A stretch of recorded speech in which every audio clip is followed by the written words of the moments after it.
શ્રી કૃષ્ણ મિત્રો, ચાલો આજે આપણે ગુજરાતીઓના મનપસંદ એવા પત્તરવેલીના ભજીયા બનાવીશું. એની માટે પહેલા આપણે ખીરું તૈયાર કરી લઈશું. એની માટે મેં આ ચણાનો લોટ લઈ લીધો છે. હવે આપણે એમાં બધા મસાલા કરીશું. આપણે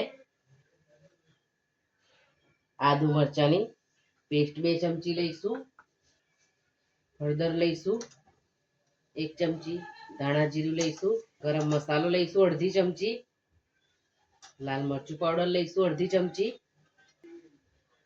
મીઠું લઈ લઈશું સ્વાદ મુજબ, ગોળ લઈ લઈશું, લસણની પેસ્ટ ઉમેરીશું 1 ચમચી. પત્તરવેલીમાં લસણનો ટેસ્ટ ખૂબ જ સરસ લાગે છે, એટલે તમે લસણ થોડું વધારે ઉમેરજો.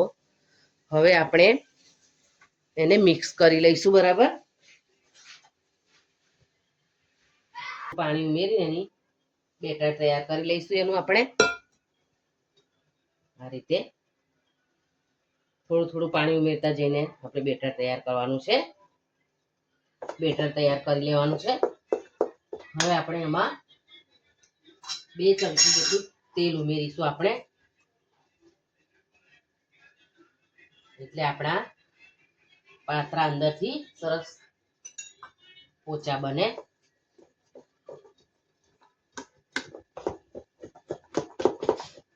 આપણે એમાં લીંબુનો રસ ઉમેરી લઈશું. આપણે બરાબર મિક્સ કરી લઈશું. જગ્યાએ ખાંડનો ઉપયોગ પણ કરી શકો છો. હવે આપણે આ બેટરને ઢાંકીને 10 મિનિટનો રેસ્ટ આપીશું. તે આપણે બધા પત્તરેલા પાનની નસો કાઢી લેવાની છે, પછી જ આપણે પાન બનાવવાના છે. હવે આપણે પાનને ચોપડી લઈશું. હું તમને એક ટ્રીક બતાવું છું કે ઘણા પેપરની ઉપર આપણે પાનને આ રીતે લઈ લેવાના છે. આ પાનને મેં બધી નસો કાઢી અને ધોઈને અને પછી લઈ લીધા છે. આ રીતે પેપરની ઉપર કરશો ને તો તમારા પ્લેટફોર્મ પર નહીં બગડે. એટલે આ રીતે આ પ્લેટફોર્મ પર આ પેપર પર પાનને લઈ લેવાનું છે. પછી આ રીતે આપણે એને ચોપડી લેવાનું છે. જો આ રીતે હાથથી સરસ રીતે, જો આ રીતે આપણે ચોપડી લેવાનું છે. પછી એક મોટું અને એક નાનું પાન, એટલે આ રીતે નાનું પાન બીજું એક એની ઓપોઝિટ સાઈડમાં મૂકવાનું છે, અને પછી એને પણ આપણે આમ ચોપડી લેવાનું છે સરસ રીતે. પછી આમ ફોલ્ડ કરી લેવાનું છે એક સાઈડેથી, પછી બીજી સાઈડેથી પણ આ રીતે ફોલ્ડ કરી લેવાનું છે. એની પર પણ આપણે બેટરને લગાવી લેવાનું છે. પછી આ રીતે વાળતા જવાનું અને બેટર ચોપડતા જવાનું છે. આપણે આ રીતે જો સરસ, જો આ રીતે એને આપણે વાળી લેવાનું છે.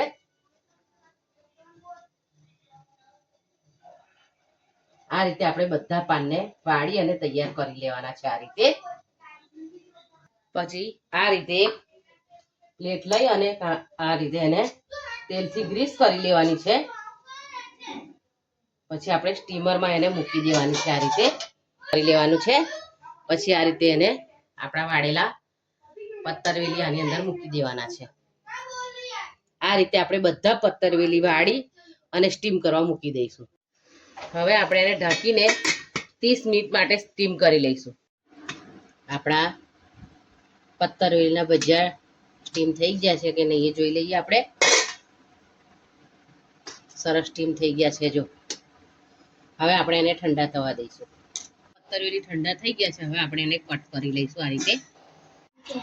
હવે આપણે પત્તરવેલીનો વઘાર કરી લઈશું. એની માટે આપણે તેલ લઈ લઈશું. 1 ચમચી રાઈ ઉમેરીશું. હવે આપણે તલ ઉમેરી દઈશું. 2 ચમચીમાં તલનો વઘાર સરસ લાગે છે. હવે આપણે પત્તરવેલી ઉમેરી દઈશું. આ રીતે આપણે બધું મિક્સ કરી લઈશું. તો આપણા પત્તરવેલીના ભજીયા તૈયાર થઈ ગયા છે. હવે આપણે એને કોપરાના છીણથી ગાર્નિશ કરીશું. જે હેલ્થ કોન્શિયસ હોય અને તેલવાળું ઓછું ખાવા માંગતા હોય તો હું તમને એક ટ્રીક બતાવું છું પત્તરવેલી બનવા માટેની. એની માટે આપણે આ રીતે કોઈ બી લોખંડની આપણી જો રોટલી કરવાની તવી હોય એ પણ ચાલે, નોનસ્ટિક પણ ચાલે.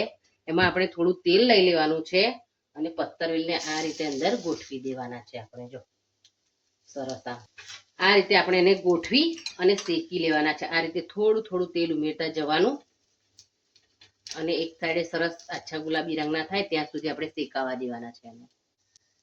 હવે આપણે જોઈ લઈએ કે એક સાઈડે થઈ ગયા છે કે નહીં. જો એક સાઈડે સરસ ગુલાબી રંગના થઈ ગયા છે, આપણે એને આ રીતે પલટાવી લેવાના છે.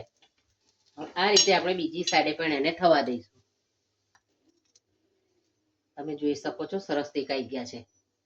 હવે આપણે એને પ્લેટમાં તો જોઈ શકો છો કે કેવા સરસ શેકાઈને તરત તૈયાર થઈ ગયા છે પાત્રા આપણા.